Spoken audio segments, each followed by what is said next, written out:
बिस्मिल्लाहिर्रहमानिर्रहीम। अज़ीज़ साथियों, हम जब देखते हैं कि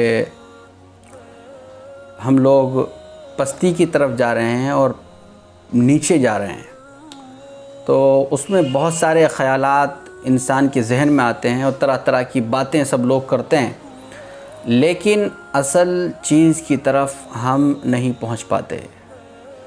और वो ये है कि हम हर एतबार से ज़मीनी सतह पर काम करें, सियासी एतबार से, समाजी एतबार से, तालीमी एतबार से। जितनी भी चीज़ें हैं, जिन चीज़ों के ज़रिए से नस्लें तैयार होती हैं, जिन चीज़ों के ज़रिए से आइडियाज़ बनते हैं, जिन चीज़ों के ज़रिए से कोई भी कौम मज़बूत होती है, तो उसके लिए ज़रूरी है कि कौम का जहन बनाने के लिए कि ज़मीनी सतह पर काम किया जाए। जब तक हम लोग ज़मीन पर उतरकर काम नहीं करेंगे, तब तक हम लोग कामयाब नहीं हो सकते। ये तसव्वुर जो हमारे जहनों के अंदर बैठा हुआ है कि एक इंसान के पास अगर ओहदा आ जाता है तो वो बड़े लेवल पर बैठकर बात करता है और वो अपना एक मेयार ख़याल करता है, ज़मीन तक उसकी बात नहीं पहुंच पाती है। ये चीज़ हमें ख़त्म करनी पड़ेगी, ख़ास तौर पर उन लोगों को कि जो लोग कौम के रहबर हैं, कौम के रहनुमा हैं, कायद हज़रात हैं। ऐसे लोग जब ज़मीन पर आकर बात करेंगे तो फिर ज़ाहिर बात है उनके साथ चलने वाले लोग भी ज़मीन पर आकर बात करेंगे। हम जहनों से जब ये निकाल देंगे तो फिर इंशाअल्लाह कुछ न कुछ हम कर गुज़रेंगे। वैसे भी इस्लाम की तालीम यह है कि अमीरुल कौम खादिमुहुम, कौम का अमीर उनका खादिम होता है। तो हमें खिदमत की नीयत से काम करना चाहिए। ऐसा नहीं कि हम किसी मनसब पर फाइज होकर सिर्फ़ हुक्म चलाएं, बल्कि ख़ुद भी मेहनत करें और दूसरों को भी मेहनत करने की तलक़ीन करें, ताकीद करें और उनको काम करने पर आमादा करें। अगर हमने काम नहीं किया तो फिर शायद हमारा मुस्तक़बिल बहुत अच्छा ना हो।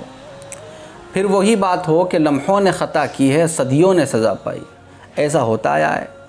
तारीख़ पढ़ने से अंदाज़ा होता है कि जिन कौमों ने अपने आप को मेहनत के साथ, लगन के साथ कौम के लिए, मुल्क के लिए लगाया है और कौम की हमदर्दी उनके अंदर मौजूद रही है और वो ऐश परस्ती से उतरकर, ऐश कोशी से नीचे आकर ज़मीनी सतह पर काम करते रहे हैं, तो उन्होंने हमेशा कामयाबी हासिल की है।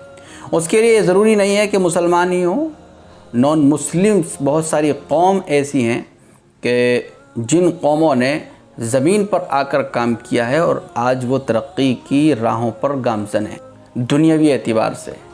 तो हमें करना पड़ेगा, हमें इस चीज़ को समझना पड़ेगा और जो हम एक बुलंदी पर बैठकर बात करते हैं, उस बुलंदी से नीचे आकर हमें बात करना पड़ेगी। अपना सब कुछ करना पड़ेगा, अपने कॉलेजेस, अपने स्कूल्स, अपनी यूनिवर्सिटीज़, अपने इदारे, हर एतबार से जो कौम के लिए और मुल्क के लिए फ़ायदेमंद साबित हों, ये सब चीज़ें हमें करने की ज़रूरत है।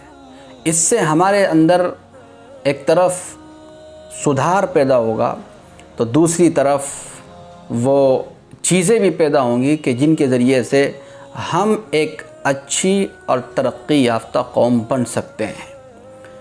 और अगर हम इसी तरह एक दूसरे को ताने देते रहे, एक दूसरे के ख़िलाफ़ बातें करते रहे, आपस में लड़ते रहे, नफ़रत फैलाते रहे और ज़ात पात में पड़े रहे, इलाक़ों की नफ़रत हमारे अंदर भरी रही, तो फिर हम कामयाब नहीं हो सकते।